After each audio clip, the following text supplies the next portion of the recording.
Good evening to you all. My name is Moses Mwonge, a teacher and a student, a Bachelor of Education. I am here to talk about education quality. And in education quality, I'm going to talk about the standards. And in our discussion tonight, I'll zero on the educational or the institutions that are responsible for describing the quality standards that are to be followed. We have local and international. In Uganda, we have the UNEMIS, or the Uganda National Minimum Education Standards Agency. Now that is responsible for setting the standards that are to be followed in determining the quality of education in Uganda. Globally or internationally, we have the UNESCO education standards. We also have the World Bank educational quality indicators, and then we also have the Sustainable Development Goal number 4 educational indicators, or the SDG 4, which also hints about some of the qualities or the standards in educational quality. Now, when we look at the UNEMIS standards, they were set by the Ministry of Education in 2018 in Uganda. And when you look at the principles that are followed in formulating these, one of them is the principle of the right to education for all. In other words, learners, one of the aspects of quality education, that it should be a right to all learners to access education regardless of their background. Then secondly, equity and access. Learners should be able to access education, and it should be equitable to all regardless of race, religion, or ethnic background. Now, quality, that the learners are able to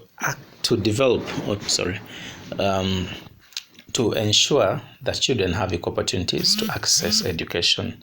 In other words, we should not have some learners having quality education and then other learners having less quality education. So that's the principle set by UNEMIS. And then efficiency.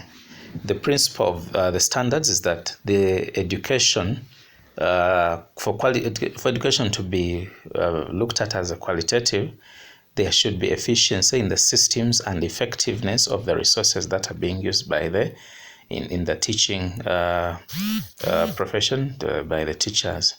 So basically, those are some of the principles followed. And what do they follow? Or what do they cover when you go broader to look at them in a broader perspective? They include the curriculum, which specifies the courses of study for the schools to be able to implement, or the course of study, an outline.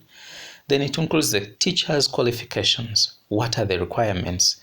Teacher qualifications determine a lot in terms of the quality of the teachers and also what the learners are to get from these trained teachers. Then the standards for the school infrastructure, such as classrooms, laboratory, all these are defined by the Uganda National Minimum Education Standards Agency. Then we also have the governance and management. These are also spelled out. The hierarchy of leadership in the schools, right from the board of governors, who qualifies, and then the qualifications of the head teachers, the school management committees. Then we also look at the quality assurance.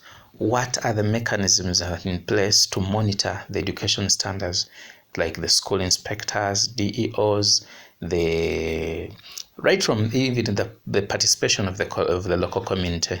So all these entailed, lastly, the parental and community involvement.